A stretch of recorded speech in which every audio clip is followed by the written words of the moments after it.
Ang inyong sumbong siguradong may respondeng katapat.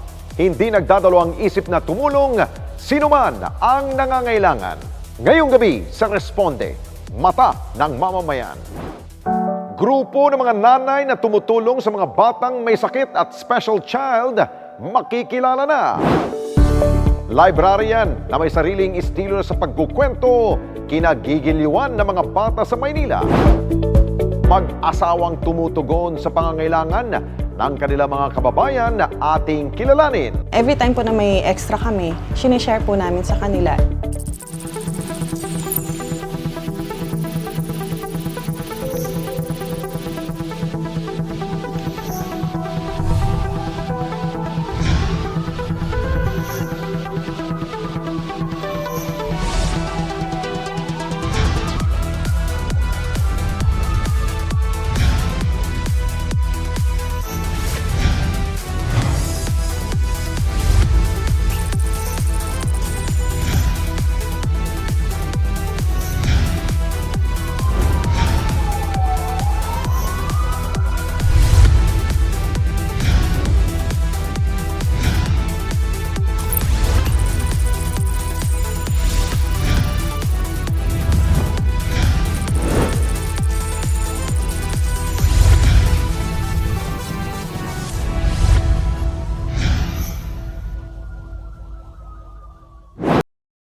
Nung nawala yung pangalawa kong anak.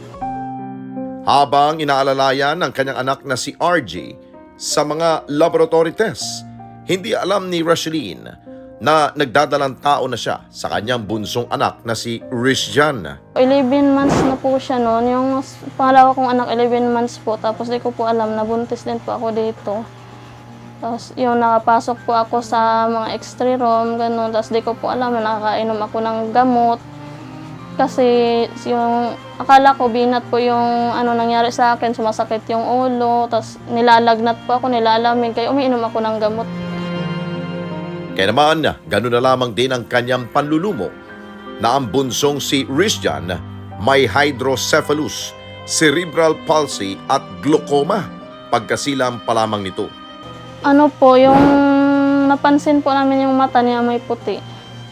Tapos nung nakauwi na nga po kami ng bahay, napansin namin sa ulo niya nung 2 weeks na po siya mula nung pinanganak na yung pag nasinagan po ng araw, yung makikita mo yung loob na parang may tubig.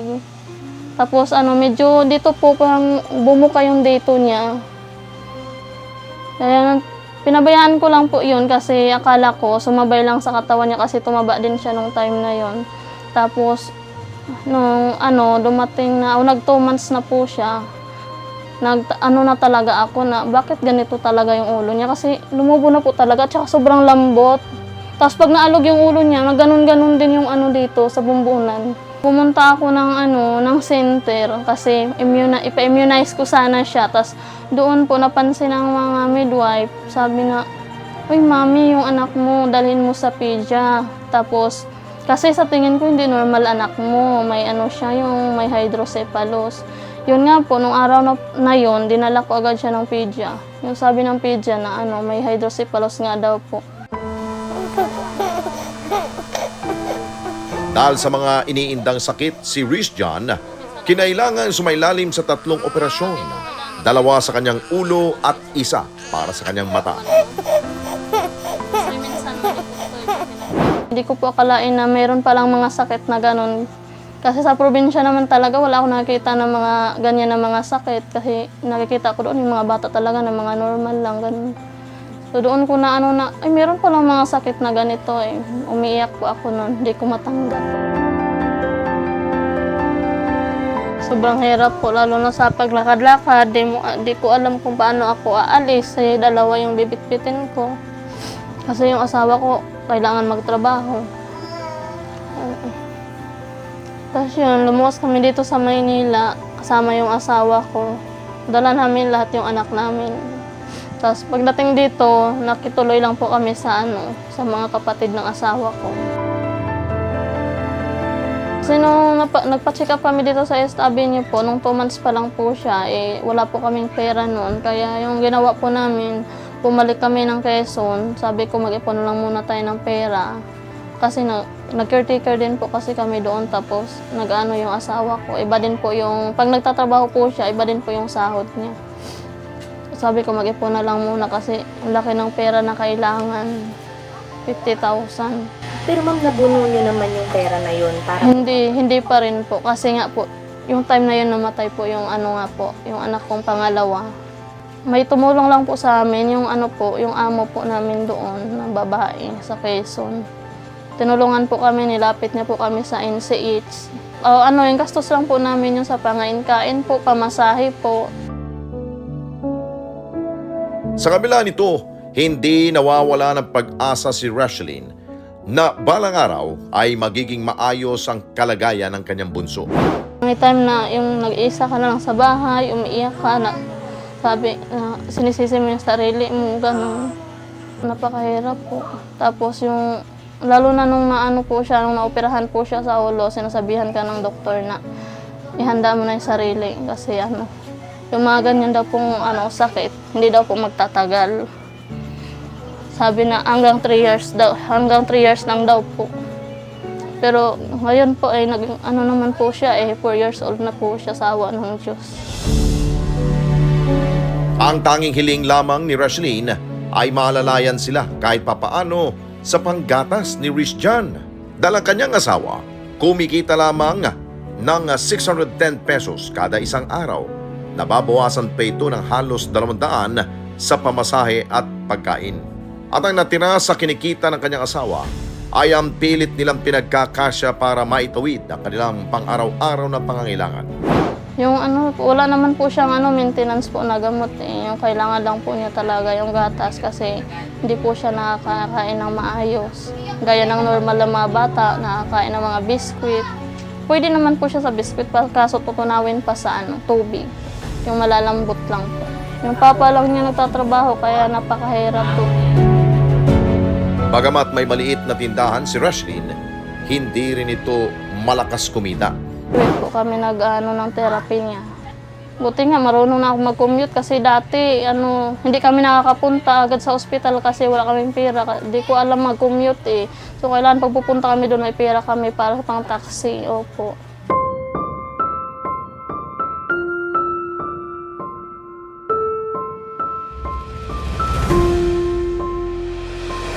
Kaya naman ang ating responde tulong para makaluwag-luwag ang kanilang pamilya sa kailangan ni Rhys John. Namili tayo ng mga gatas at diaper. Maraming salamat po sa NET25 po at saka sa mga nag-sponsor po ng gatas po at diaper. Thank you po. Ang katatagan ni Rasheline at ng kanyang asawang si Ardian ang sandigan ng kanilang pamilya na harapin ang anumang problema na kanilang nararanasan. at ito rin ang kanilang pinangahawakan para patuloy na alagaan at ipaglaban ang buhay ng kanilang anak na si Rhys John. Higit sa suporta, kailangan nila ang ating panalangin sa patuloy silang maging matatag sa anumang hamon sa kanilang buhay.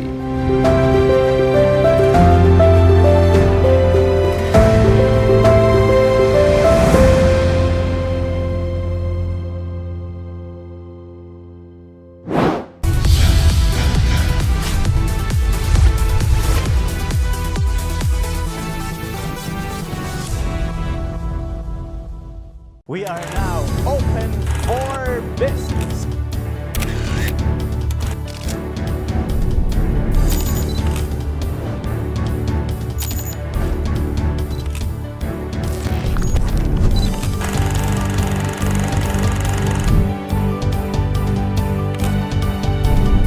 Open for Business with Cesar Vallejos. Every Sunday, 9 p.m. Sa NET25.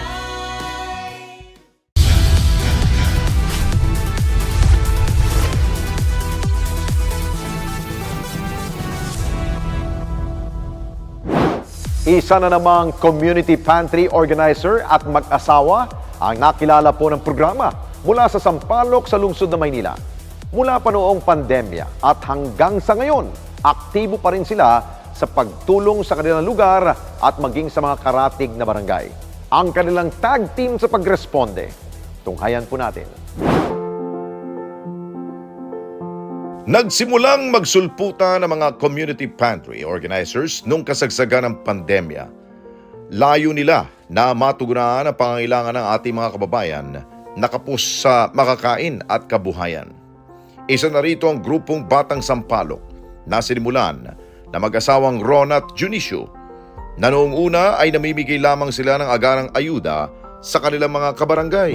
Nag-start po siya at the height of the pandemic, which is year 2020. Kami po ng asawa ko, kasi nakikita namin yung sitwasyon po nung pandemic eh. So, nakikita din namin may mga efforts po yung nag-donate. So, kami po nag-isip, since nasa bahay, wala po tayong ginagawa, gawin din po kaya namin yung ginagawa nila. At the start, mahirap po kasi talaga siyang simulan kasi hindi mo alam saan ka po magsisimulang kumuha ng donations. Ang asawa ko naman po, yung mga ibang relatives niya is located sa overseas. So, nag-try kaming mag-seek ng help or donations sa mga relatives at first. So, ang unang-una pong nagbigay sa amin ng assistance or ng tulong is yung friend po niya from Japan.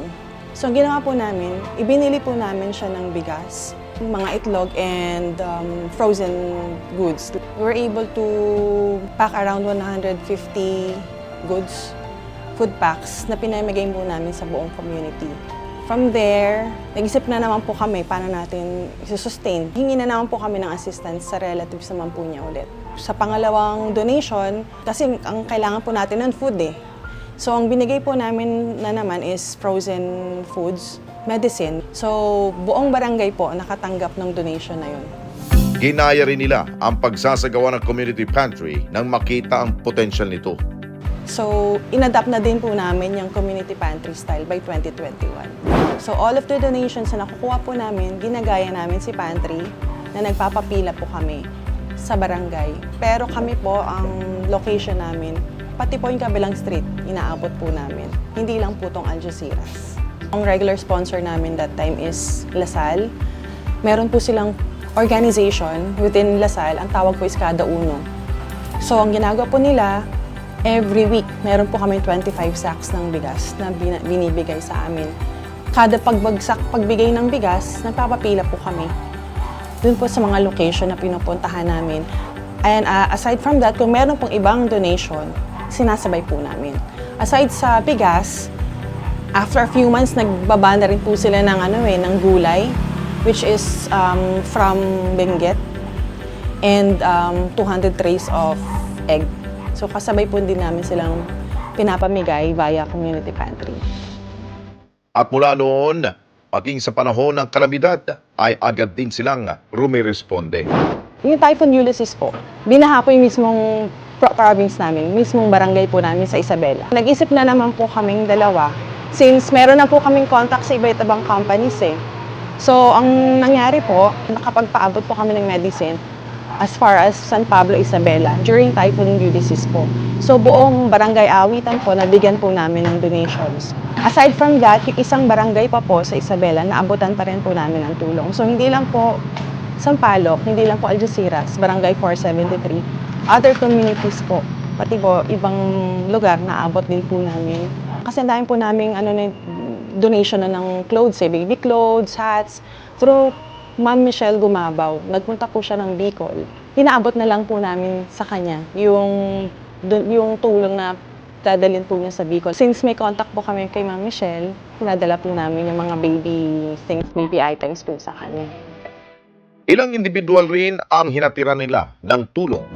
Meron po tayo mga ibang families na naabutan in Antipolo, in Cavite rin po. Yung isang volunteer ko, actually yung biyanan po niya yun, located Antipolo. So nag-reach out, sinabi niya, ate, tulungan naman natin yung mga biyanan ko. Then pinakita nila yung actual situation nila. Talaga pong nakakaawa. Talagang literal po sinasabi niya, sumasala sila sa pagkain. Eh nakikita mo naman po namin dito, may mga bigas naman tayo, dilata. So why not share po? So every time po na may extra kami, sinishare po namin sa kanila. And kung may extra pa rin po kami na rin po nag-shoulder ng delivery fee for them. Minsan, lumuluwas po sila dito. Yun, nasa saktong meron, mabibigyan po namin sila. Kasi kung makikita niyo po talaga yung family, talagang kung ano wala po sila, talagang need po talaga nila ng help. So, madami po kami supply na ng bigas, nagbibigay po kami ng bigas sa kanila. Yung isa naman pong family sa Cavite, dati po kasi silang nakatira dito, pag lumuluwas po yung nanay nila, pinapaabot na lang po namin sa kanila. Kung ano po merong donation, kung ano po meron dito sa bahay, pinapaabot din po namin sa kanila. Bagamat mas dumalang na ang dating ng mga donasyon, sinisikap nila na makapagbigay pa rin ng tulong sa mga tao. Gantong panahon po, hindi na po ganun kadala since unang-una po sila nag-stop na rin po. After na-lift na yung restriction, nag-stop na rin po sila. Kasi nga kaya na po mag-work ng mga tao ulit. And then, nagkaroon naman po kami ng another sponsor na pastries, any kind of breads. Pinakamadami po nilang binaba is 40 boxes. Siguro every 2 weeks, nagbibigay po sila sa amin or once a month. Nagpapapila pa rin po tayo, like community pantry. Or minsan nag-house to house din po kami. Like kung ang target lang po natin is seniors, hindi na natin pwedeng papilahin po yung seniors. So, i-house to house po natin since may list naman po kami ng mga senior citizens sa community. Ganyan po. Or kung kids, pwedeng i-house to house or pwedeng papilahin na lang din po yung kids. Sa kabila ng hirap ng paghahanap ng sponsors, iba pa rin umano ang pakiramdam ng makatulong sa iba. Medyo mahirap na po humanap ngayon ng sponsors. And like po noon, parang willing talagang ang lahat mag-donate because of the pandemic. Ngayon po, konti na lang. So, ang nangyayari, kinokontak ko na lang po yung mga previous sponsors. Ganyan po. And minsan naman po, ibang sponsors, may mga nire-refer po sila na ibang companies. So, nakakakuha po tayo ng additional sponsors aside po sa the usual. Kailangan pong sipagan, maghanap ng new sponsors para po masustain kung ano po yung start na simulan. Iba po yung feeling na nakakatulong. So, kahit wala na pong pandemic, tinuloy pa rin po namin. Kasi po yung fulfillment na nakakatulong ka pa. And in our case, wala po kaming pondo. Wala po kaming pera. Yung group po namin, hindi po kalakihan. Ako po, ang asawa ko, meron lang po kaming 2 volunteers. Nung nag-start po kami in 2020, pero recently, nakakahingi kami ng tulong sa mga neighbors pa rin po. Pag dumating yung delivery, sila po yung magbubuhat. Madali lang din naman po. Ipapakpak na po ni ate, tapos tatawagin kami rito. Minsan po, pagkakulang kami, madami yung nagtatawag pa po ako ng iba. Tawag ko yung anak ko, mga pinsang ko. Pagka nga kahit mga bigas, binubuhat ko rin eh. Kasi po yung iba po, wala naman pong lalaki makuha rito. Tapos dumarating po, tanghaling tapat po. Soft drinks, ganun ko pa rin. Tapos tawagin ko yung mga anak ko. Yung iba malilit, puro bata, tulong-tulong. Pero ako po, dati na po talaga ako dito. Wala pa pong pantry. Bagamat dumarami ang nagtatayo ng mga community pantry sa bansa, kulang pa rin ito para makatulong sa marami nating mga kababayan na higit na nangangailangan. Kaya't ang inisyatibo ng Batang Sampaloc na makiisa sa pagbuo ng ganitong mga proyekto ay malaki ang magagawa para tuluyan ng makabangon ang ekonomiya ng bansa. Gayunpaman, ang pagiging matagumpay ay nagsisimula pa rin sa pagsisikap ng bawat isa na matatag na humaharap sa hamon ng buhay kahit na anumang pandemya ang dumaan. Kami ang Batang Sampaloc, Certified E-Responder.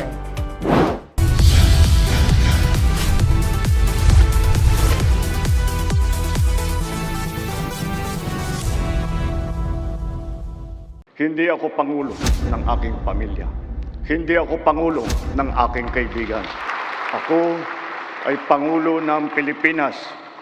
Tampok ang mga nagbabagang balita at malalimang panayam sa mga pangunahing personalidad, mga opisyal ng gobyerno, eksperto at mga taong nasa sentro ng kontrobersya. We are going to launch a rocket into space. Harapan at tapatan. Alamin ang totoo. Alamin ang magkakaibang panig. Sumabay sa init ng mga balita at issue. Ano sa palagay nyo? Alas 8 hanggang alas 10 ng umaga, Lunes hanggang Biyernes, dito lang sa NET25.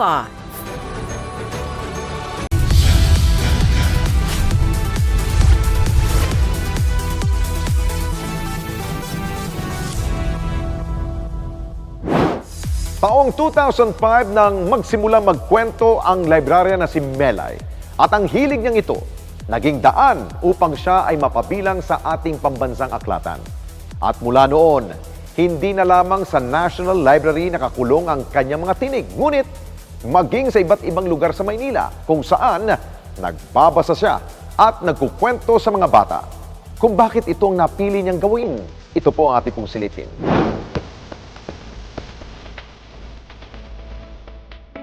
Nawawala kasi yung essence ng love for books po natin na kung saan at makita rin ng mga estudyante na mahalaga ang library po sa isang community, sa isang school, sa isang institution po dahil ito po ay lagakan ng mga impormasyon. Ano nga bang sumasagi sa ating isipan kapag tayo ay nasa silid aklatan? O di kaya ay pagkaharap ang isang librarian? Sa mga bagong mundo ngayon, marami sa atin ang umiikot ang paghahanap ng sagot sa ating mga takdang aralin o iba pang mga bagay sa tulong ng internet. Kaya naman para kay Melanie o mas kilala bilang Melay, may mas malalim na dahilan ang kanyang pagiging bahagi ngayon ng pambansang aklatan. Dahil hindi lamang siya librarian, ngunit isa ring kwentista o storyteller.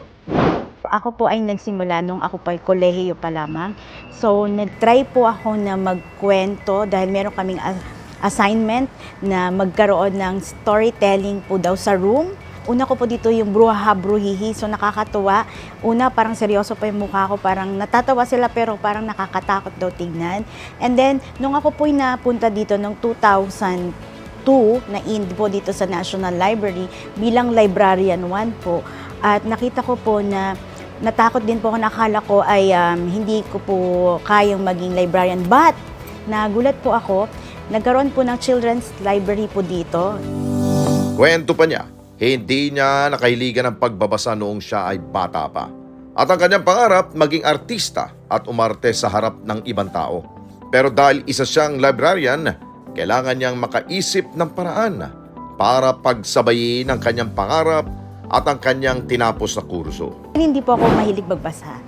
Pero ewan ko bakit na librarian ang pinili ko. Start po ako na magkwento dito sa National Library of the Philippines sa Children's Section. So ginamitan ko siya ng mga making face and then pagpapatawa, pag-iiba ng boses. Sabi ko, siguro ito na talaga yung pagiging artista ba? Pwede ba? So pwede ko ba ditong gawin?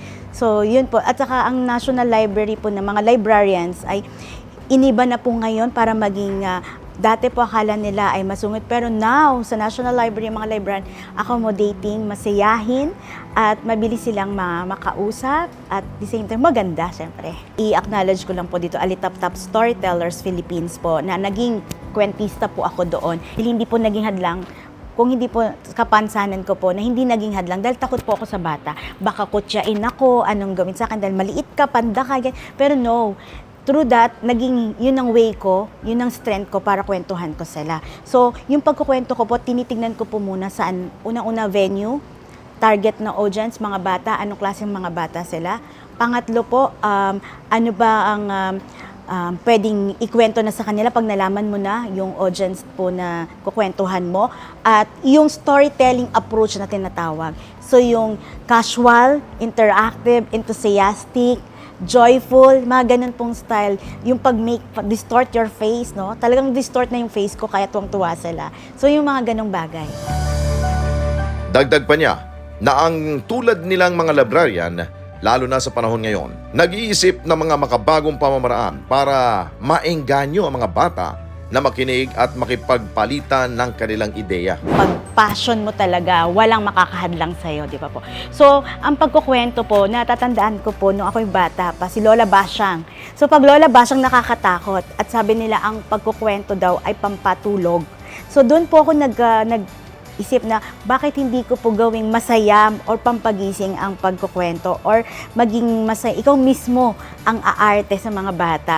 Kasi uso po ngayon ng gadgets. So natandaan ko po puro gadgets po sila, computer. Why not na yung pagbabasa ng libro ang ibalik at maging interesting, gamitin ng voice, and then gamitin ang facial expression, voice, animated sound. So through that, katawan mo, hindi na kailangan ng props. Ang mahalaga, makita nila at madala mo sila sa kwento mo. Kaya naman bilang bahagi ng National Library of the Philippines, si Melay at iba pang librarian tulad niya, may mga pakulo para sa mga bumibisita sa kanilang library.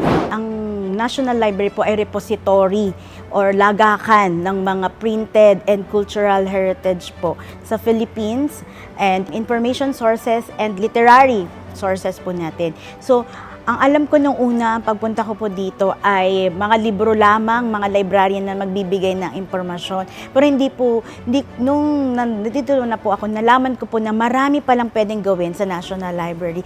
Malaki po ang pagbabago. Napakagaling po ng mga naging director po ng National Library. At unti-unti po na nakakasunod po ang pambansang aklatan ng Pilipinas sa teknolohiya na sinasabi po natin. At naging friendly po or interactive and full of talagang yung tinatawag na center of learning na pwede kayong magbasa dito, mag-review ng hindi po ibig sabihin library tahimik, no. Meron din mga ditong places na pwede kayong magkwentuhan at meron kaming e-resources. So ang daming pagbabago po dito.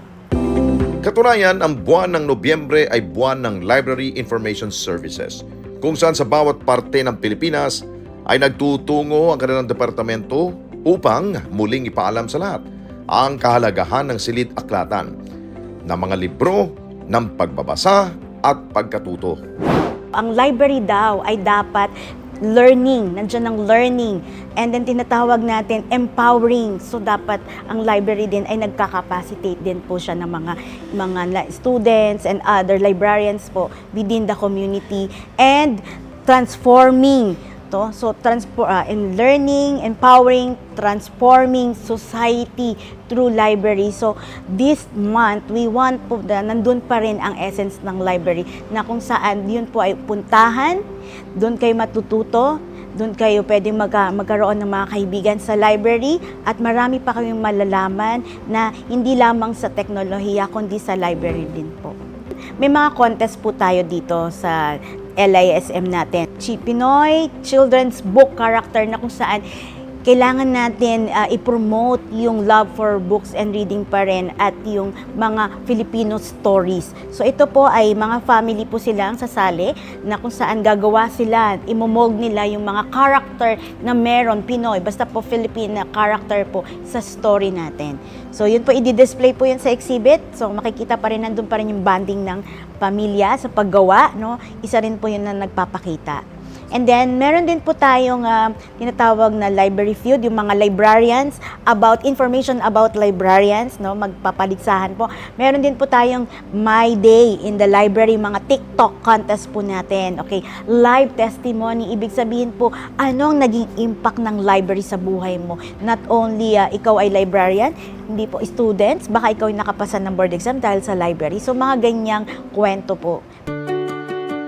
At bagamat abala sa kanyang trabaho bilang librarian, si Mel ay hindi nakakalimutan bumalik sa pinagmulan niyang hilig, ang pagkwento sa mga bata. Anya, napakasarap sa pakiramdam ang magbahagi ng kwento at marinig ang pagbabagong nagawa nito sa kanyang mga nakakausap. Malaki po yung pinagbago malaki yung naitulong ng pagkukwento, yung malikhaing pagkukwento na sabi ko po. Dahil po may mga bata po, nung ako po nasa children's library pa po, pumupunta po kami sa Luneta, may mga street children po na natutuwa sa paggamit ng libro po, ay kailangan palang, ito pala yung makakapagbago sa kanila.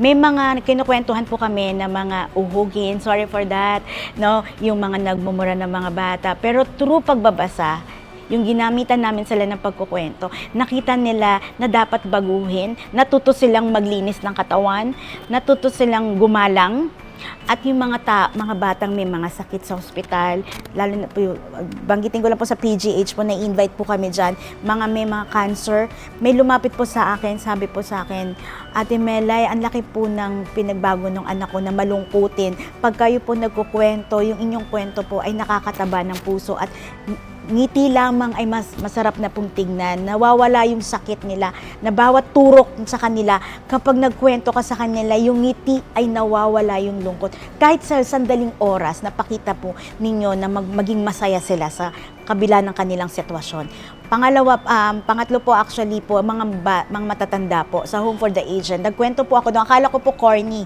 Pero yung pagkukwento ko po na yun, natuwa ako. Meron doon mama, Ale, na umiyak siya. Yung kwento ko po ay bruha-bruhihi tungkol sa lola na hindi po siya dinadalaw ng mga pamilya niya po. Pero nung nagkwento po ako, na dapat maging masaya anuman ang sitwasyon mo sa buhay mo, at wag i-judge ang mga taong katulad po niya. So natuto po siya doon sa kwento ko na yun, bruha-bruhihi po na yan, about kay Mrs. Magalit na lola siya. Pahalagan dapat ang mga lola, mahalin dapat ang lola. So nakakatuwa, yung bawat kwento mo, meron ka palang natatouch or natatouch na puso sa kanila.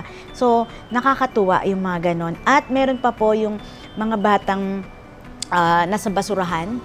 So, umuusok ang basura, nagkukwentuhan po kami. Nakita mo yung passion, yung passion ko po doon sa pagkwento. Nakita ko kasi yung mga bata na parang sabik sila sa libro. Takam na takam sa mga impormasyon na dapat meron pala tayo nito. At yung pagyakap sa'yo. So yung mga ganun, napakasarap pong, kahit wala pong kapalit na anuman, yung makita mo silang nag-e-enjoy sila sa pagkukwento po, malaking bagay na po yun. Nakita mo yung ngiti nila eh. Minsan may umiiyak pa na, salamat, nakarinig ako ng kwentong ganyan, salamat sa libro, salamat sa iyo Ate Melay. So ang laking bagay po nung nakakataba ng puso yung mga ganun po, na may naitutulong ka pala sa mga bata, kahit ganyan lang ikaw nagkukwento.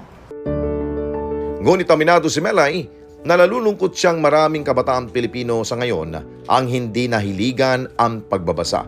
At dahil dito, ilang pag-aaral ang lumutang kung saan 9 sa 10 batang Pilipino hirap sa pagsusulat at pagbabasa.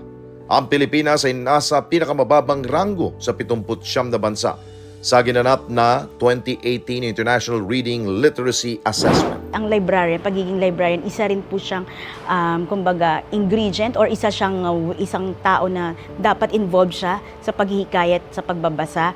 Nalulungkot pero hindi ako na humihinto, hindi ako nawawalan ng pag-asa na ipagpatuloy pa rin kung ano ang misyon ng pagiging librarian, na magbigay ng impormasyon through storytelling, through giving information, the right information to the right reader.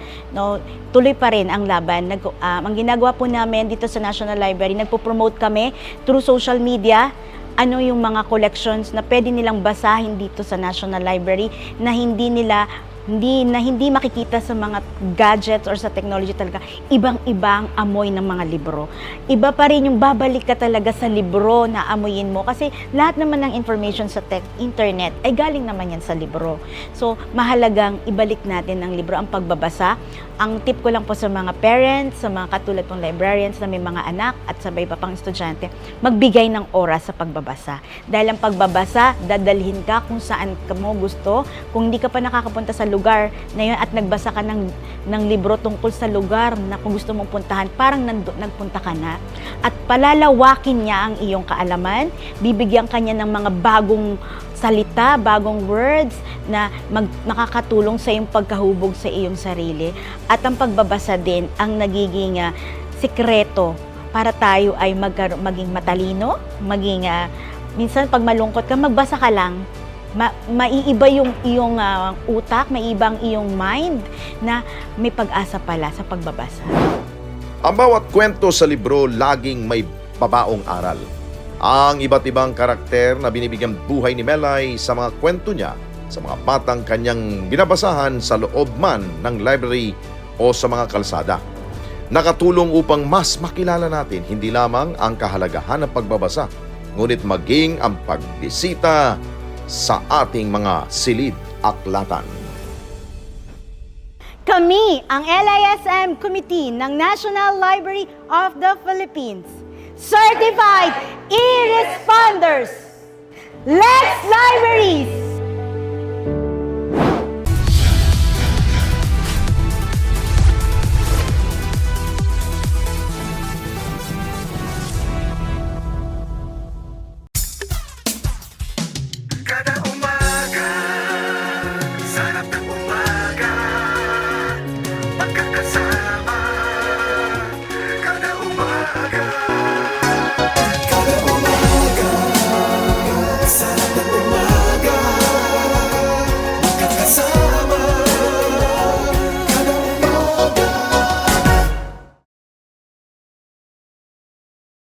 Let's net together sa NET25. Sa NET25.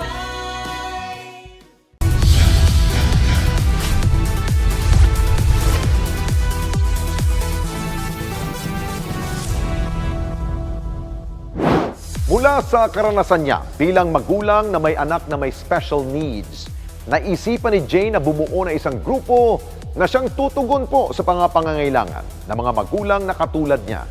Bukod pa riyan, naglagay din siya ng tinatawag niyang pantry pagmamahal sa National Children's Hospital. Ang kanilang natatanging pagresponde, narito't panoorin ninyo. Isang ginang ang sinamahan ng Responde sa kanyang pagpunta sa National Children's Hospital sa lungsod ng Quezon.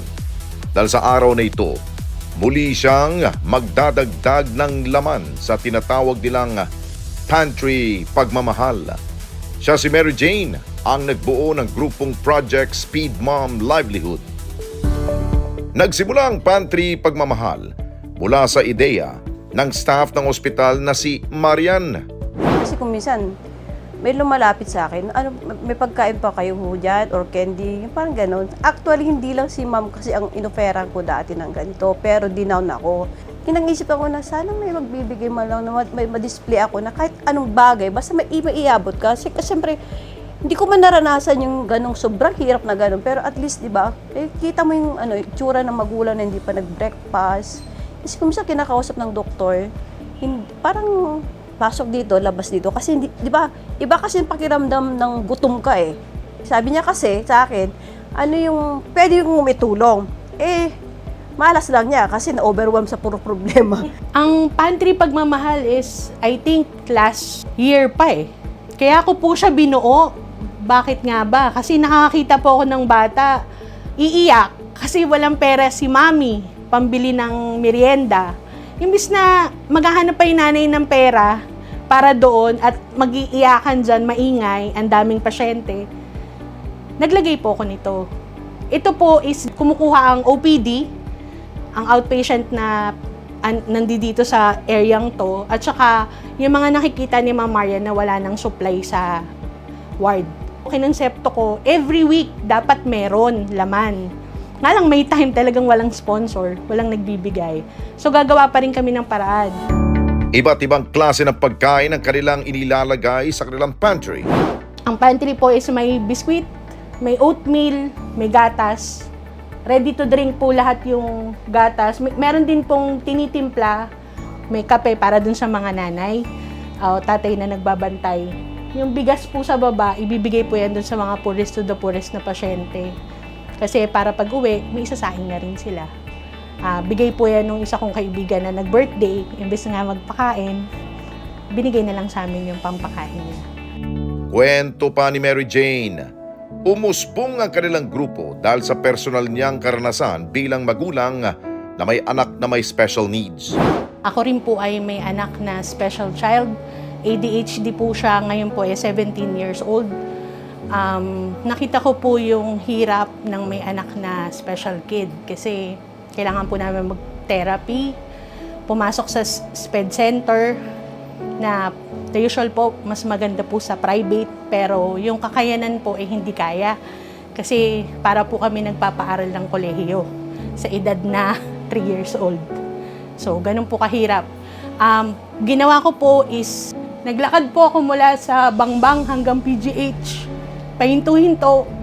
Gusto ko malaman saan ba ako pupunta na makakalibre ako ng developmental pedia, ng therapy. Kasi yung therapy po ng anak ko nung na-diagnose, sa isang linggo, 3 times a week po. Sa isang session, 600 pesos. Isang oras lang po yun. Tapos yung anak ko po, may struggle na bibit-bitin ko po siya pero kumakawala po siya. Dahil ko sinasabi, paano yung mga ganong nanay na struggle hawakan yung bata? Halos, sa totoo po, nagkaroon po ako ng sakit sa kamay. Kakahila, kakahawak sa kanya ng sobra. Yun yung hirap na dinanas ko, which is sabi ko, minor pala yun. Yung hirap na yun, compare sa mga nakita ko dito, even hindi po cancer patient, even yung mga cerebral palsy, may mga hydrocephalus, special child po sila lahat. So sabi ko, bakit ako sobrang lungkot? Sila nga, mas grabe po yung struggle nila sa akin. Doon po nag-start yung advocacy ko to help these kids, 2014. Nagsimula na po akong mangalap ng donasyon. Educational material po noon ang pinakamahalaga sa akin. Ginawa ko po noon PGH, NCH, PCMC. Every day, isang araw hanggang alas 12 mula umaga, umiikot po ako sa iba't ibang hospital. Para maramdaman ko na hindi ka nag-iisa, Jane. Maraming katulad mo. So doon po umikot yung buhay ko. Sabi ko, why not bumuo ng isang grupo? Grupo ho kami ng mga nanay. Isa sa layunin ng kanilang grupo ang mabigyan ng mapagkakakitaan ang kanilang mga miyembro. Ang tulong po namin ngayon, pinakabagong project is every week, every Sunday, luluwas po ako ng Malolos, Bulacan. Kukuha po ako ng product. Ibebenta po yun ng mga nanay. Pero bago po sila magtinda, binibigyan ko na po muna sila ng unang product. Napaikot na po nila yon. Ibibili na po namin yon ng panibagong produkto. Isang linggo, hanap buhay na nila yon, yung niluluwas ko. Tapos i-deliver ko po yun from north to south. Biscuit in a tub. Dito po nagsimula yung isang product, ngayong project na to na bibilin ko siya at cost. Yun din po ibibigay sa magulang na nagbebenta. Tapos binibenta po nila ng mas maganda yung markup. Mga 50 pesos to 80 pesos. Yung bis na t-shirt, mug, ito po kasi staple food ng Pilipino, di ba? Sino bang Pilipino hindi kumakain ng biskwit? Mas okay siya sa mga nanay namin. Dati po kasi nung pandemic, ang binibenta po namin is yung dishwashing soap. Alang napakabigat po niya. Personal din niyang dinideliver sa mga nanay ang mga produkto na kanilang ibebenta. May time po meet up. Depende po kasi sa area ng magulang. Lalo na kung nasa hospital naman sila, dito na po sa National Children's. Nga lang yung the usual pong iba, yung mga bedridden po yung anak, doon po malapit sa bahay nila ako pumupunta or sa bahay po mismo nila. Until now, naghahanap pa rin po kami ng product na pwede nilang ibenta or baka may company na gustong magbigay sa amin na pwede rin nilang maibenta at masimulan nilang puhunan. At least, hindi mahirap. Kasi yung iba po, nangungutang, tas hindi na rin po nakakabayad. Meron din po kasi yung mga nanay sa PGH na gumagawa sila ng beads. Pero hindi po ako ang nagturo nun. Sila po yun, tas hanapan ko lang din po sila ng buyer. Tapos meron din pong mga ibang nanay, gumagawa sila ng ibang produkto. Donut, kimchi, iba-iba. So, kami, mga nanay na, isa-isa rin, nagtitinda rin ng tinda ng isang magulang. Tulungan. Yun po yung lagi ko sinasabi sa kanila, magtulungan. Upang mapabilang sa kanilang grupo ay meron silang panuntunan. Ang ano po ng project is kapag hindi ka nagtitinda, hindi ka gumagawa ng paraan para mabuhay, hindi rin kita tutulungan. Kasi nagbibigay din po kami ng medical equipment, mga kailangan nila sa pang-araw-araw, yung bata, yung gamot nila na maintenance. Nagbibigay din po kasi kami ng ganon. Kung hindi ka naman din nagtitinda, para saan pa? So umaasa ka na lang. Mas maganda pa rin po kasi yung maranasan nilang magtrabaho para dun sa kailangan ng anak nila. Ang isa pong polisiya ng project is hindi po ako mahilig magbigay ng diaper, sa totoo lang po, tsaka gatas na mura. Pero nagbibigay po ako ng mga gatas na medyo high-end, tsaka yung specialized milk po. Isang miyembro rin ng Speed Mom ang ating nakilala. Ako po si Karen Segara, isang parent leader dito sa National Children's Hospital. Kasi parent leader nga po ako dito sa National Children. So, yung mga pasyente dito sa National, ginaguide ko rin sila kung ano yung mga dapat nilang gawin. Palit nun sa amin kasi na-survive ko na yung anak ko, di ba? Siyempre, parang ako, gusto ko makatulong din. Kahit sa way na ganito lang, na natutulungan ko si Nanay Jean sa paglo-load ng mga pantry niya. Tuwing may mga darating na mga pantry, kami ang nag-aakyat, kami ang nag-aayos. Kahit na volunteer, yung wala kang hinihinging kapalit. Pero si Nanay Jane, binibigyan niya ng kapalit yon para sa anak ko, kahit na sa maliit na bagay. Bukod sa mga bata sa ospital, nagpapaabot din sila ng responde sa mga komunidad. Actually, even po sa mga tao na wala talaga ng makain at may family, hindi nga lang pambata may family na parehas mag-asawa may sakit, tumutulong din po kami. Umaabot po ako ng Montalban, Rizal, umaabot po ako ng DRT Bulacan, yung dulo ng Bulacan, nakakarating kami doon. Yung sinasabi po nila na, ba't ko nga ba ito ginagawa? At yung saya sa puso, sobrang saya ko na. Yung anxiety, depression, baliwala na po sa akin yun Wala na po lahat. Wala ka mang maraming pera, wala ka mang magagandang sasakyan at malaking bahay. For me, masahol pa po ako sa bilyonaryo. Kasi dami ko pong buhay na nababago. At ang kanilang mga sakripisyo tinutumbasa na magagandang salita na mula sa kanilang mga nare-respondihan. Napapagod? Sobra po. Pero nakakalimutan ko po lahat ng pagod pag nakikita ko po lahat ng batang masaya.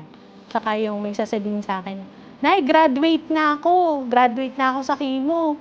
Nay, okay na ako, balik-aral na ako, babalik na daw siya sa school. Masaya po, kasi parang mga anak ko na rin po kasi sila Pagod, nawawala po yun. Basta ngitian ka lang po ng batang may sakit, wala po. Tsaka yung may bago dun sa bata na develop siya, nakakangiti.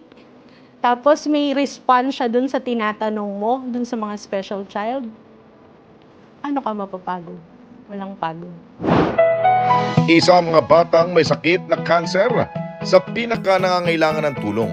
Mabuti na lamang at nariyan ang grupo ni Jane na handang rumisponde at umagapay sa kanilang mga pangangailangan sa abot ng kanilang makakaya.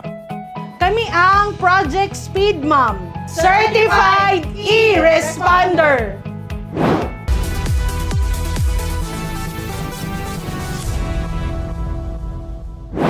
Kung kayo po'y may nais ay sumbong sa inyo pong lugar, problema sa lipunan na gusto po ninyong paaksyonan, mag-text lamang sa 0915-415-1035 o mag-email sa responde@net25.com.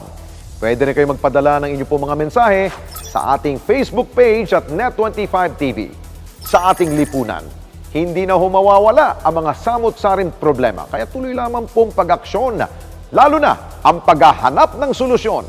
Lalo na ngayon na may masasandalan ka ng Certified E-Responder. Hanggang sa susunod na Sabado, ako po si Alex Santos at itong Responde, Mata ng Mamamayan. Ito ang aming layunin para sa bayan kong mahal.